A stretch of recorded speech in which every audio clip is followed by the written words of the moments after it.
ಕೇಂದ್ರ ಸರ್ಕಾರ ಕೊಟ್ಟಿರ್ತಕ್ಕಂಥ ಸುಮಾರು 2.5 ಲಕ್ಷ ಮೆಟ್ರಿಕ್ ಟನ್ ಗೊಬ್ಬರ ಕಾಳಸಂತೆಯಲ್ಲಿ ಬ್ಲ್ಯಾಕ್ ಮಾರ್ಕೆಟ್ನಲ್ಲಿ ಮಾರಾಟ ಮಾಡತಕ್ಕಂಥ ಕೆಲಸ ಕರ್ನಾಟಕ ರಾಜ್ಯದಲ್ಲಿ ನಡೀತಾ ಇದೆ.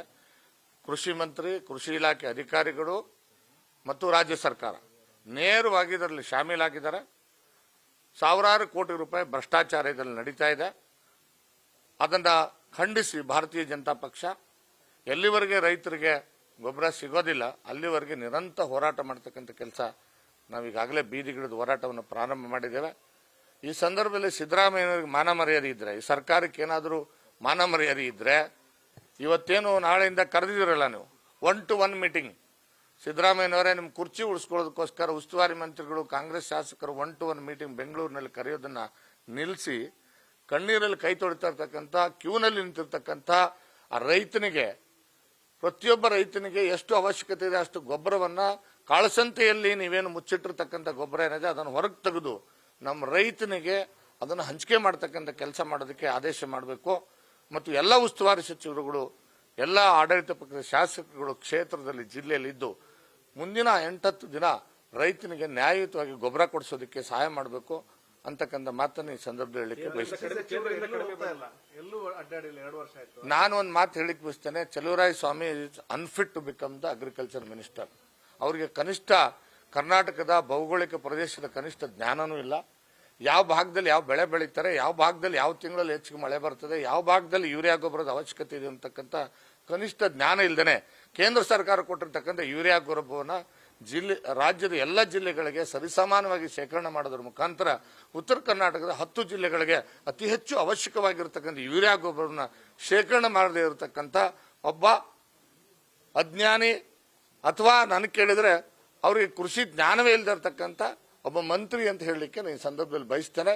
ಈಗಲಾದರೂ ಕೂಡ ನಿಮಗೆ ಕನಿಷ್ಠ ಜ್ಞಾನ ಇದ್ದರೆ ಬೇರೆ ಬೇರೆ ಜಾಗಗಳಲ್ಲಿ ಎಲ್ಲೆಲ್ಲಿ ಅವಶ್ಯಕತೆ ಇಲ್ಲ ಅಲ್ಲೇನು ಯೂರಿಯಾ ಶೇಖರಣೆ ಮಾಡಿದಿರಿ ಅದನ್ನು ಈ ಕಡೆ ತಗೊಂಡು ಬನ್ನಿ. 2.5 ಲಕ್ಷ ಮೆಟ್ರಿಕ್ ಟನ್ನು ಏನು ಕಾಳಸಂತೆಯಲ್ಲಿ ಮಾರಾಟ ಮಾಡೋದಕ್ಕೆ ಏನು ವ್ಯವಸ್ಥಿತವಾಗಿ ನೀವು ಶೇಖರಣೆ ಮಾಡಿಟ್ಟಿದ್ದೀರಿ ಅದನ್ನು ಹೊರಗೆ ತಗೊಂಡು ಬಂದು ನಮ್ಮ ಉತ್ತರ ಕರ್ನಾಟಕ ಭಾಗದ ಸುಮಾರು 10 ಜಿಲ್ಲೆಗಳಲ್ಲಿ ಏನು ಯೂರಿಯಾ ಅವಶ್ಯಕತೆ ಇದೆ ಅಲ್ಲಿ ಹಂಚಿಕೆ ಮಾಡ್ತಕ್ಕಂಥ ಕೆಲಸವನ್ನು ಮಾಡಬೇಕು ಅಂತೇಳಿ ಭಾರತೀಯ ಜನತಾ ಪಕ್ಷ ಆಗ್ರಹ ಮಾಡ್ತದೆ. ಈ ರಾಜ್ಯದ ರೈತರಿಗೆ, ವಿಶೇಷವಾಗಿ ಉತ್ತರ ಕರ್ನಾಟಕದ 10 ಜಿಲ್ಲೆಗಳಲ್ಲಿ ಏನು ಇವತ್ತು ಯೂರಿಯಾ ಗೊಬ್ಬರದ ಕೊರತೆ ಉಂಟಾದಂಥ ಈ ಭಾಗದ ರೈತರಿಗೆ ಭಾರತೀಯ ಜನತಾ ಪಕ್ಷದ ರೈತ ಮೋರ್ಚಾದ ಅಧ್ಯಕ್ಷನಾಗಿ ನಮ್ಮೆಲ್ಲ ಪಕ್ಷದ ಕಾರ್ಯಕರ್ತರ ಮುಖಾಂತರ ಹೇಳಲಿಕ್ಕೆ ಬಯಸ್ತೇನೆ, ನಮ್ಮ ರೈತರಿಗೆ ನೀವ್ಯಾರು ಆತಂಕಕ್ಕೆ ಒಳಗಾಗಬೇಡಿ. ನಿಮಗೆ ಗೊಬ್ಬರ ಸಿಗುವವರೆಗೆ ನಾವು ನಿಮ್ಮ ಪರವಾಗಿ ಹೋರಾಟ ಮಾಡ್ತೇವೆ. ಎಲ್ಲೆಲ್ಲಿ ನೀವು ಪಾಳೆಗೆ ನಿಂತಿದ್ರೆ ಗೊಬ್ಬರಕ್ಕೆ ಅಲ್ಲಿ ನಮ್ಮ ಕಾರ್ಯಕರ್ತರು ಸಿದ್ಧರಾಗಿದ್ದಾರೆ. ನಿಮ್ಮ ಜೊತೆ ನಾವು ನಿಲ್ತೇವೆ, ಹೋರಾಟ ಮಾಡ್ತೇವೆ, ನೀವು ಗೊಬ್ಬರ ಕೊಡಿಸುವಂತ ಕೆಲಸ ನಾವು ಮಾಡ್ತೇವೆ. Thank you. ಮೀಟಿಂಗ್ ಮಾಡ್ತಾ ಇದ್ದಾರೆ ಅಂತ ಹೇಳ್ತಾರೆ ಸಿಎಂ, ಕುರ್ಚಿ ಉಳಿತದಂತಾರ? ಯಾಕಂದ್ರೆ ಈಗ ನೀವು ಆ ಪಕ್ಷದಲ್ಲಿ ಇದ್ದು ಬಂದವರು. ಸಿದ್ದರಾಮಯ್ಯನ ವಿರುದ್ಧ ಧ್ವನಿ ಎತ್ತಿದ ಮೊದಲ ವ್ಯಕ್ತಿ ನಾನು ಸರ್ಕಾರದಲ್ಲಿದ್ದಾಗ. ಹಿಂದೆ ಅದು ಬೇಡ, ಇತಿಹಾಸಕ್ಕೆ ಹೋಗೋದು ಬೇಡ. ಇವತ್ತಿನ ಪರಿಸ್ಥಿತಿಯಲ್ಲಿ ನಾನು ನೋಡಿದ್ರೆ ಸಿದ್ದರಾಮಯ್ಯನ ಕುರ್ಚಿ ಉಳಿತೈತೋ ಇಲ್ಲದಂತಕ್ಕಂಥ ಖರ್ಗೆ ಸಾಹೇಬರು ಈಗಾಗಲೇ ಬಿಜಾಪುರದಲ್ಲಿ ಮೊನ್ನೆ ಕಾರ್ಯಕ್ರಮದಲ್ಲಿ ಹೇಳಿದ್ದಾರೆ. ಕುರ್ಚಿ ಯಾಕೆ ಬೇಕು, ಹೇಗೆ ಬೇಕು, ಖರ್ಗೆ ಸಾಹೇಬರಿಗೆ ಯಾವ ರೀತಿ ಅನ್ಯಾಯ ಇತ್ತು ಅಂತಕ್ಕಂಥದ್ದನ್ನ ಖರ್ಗೆ ಸಾಹೇಬರೇ ಸ್ವತಃ ಹೇಳಿದ್ದಾರೆ. ಮತ್ತು ಹೇಳಿದ ಮೇಲೆ ನಾನು ಅದಕ್ಕೇನು ಹೇಳಬೇಕಾಗಿಲ್ಲ.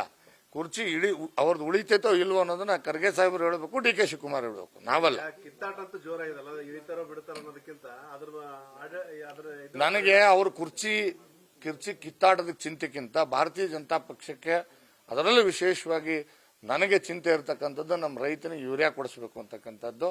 ಅವರು ಕುರ್ಚಿ ಇರ್ತಾರೋ ಹಾಳಾಗಿ ಹೋಗ್ತಾರೋ ನಮ್ಗೆ ಸಂಬಂಧ ಇಲ್ಲ.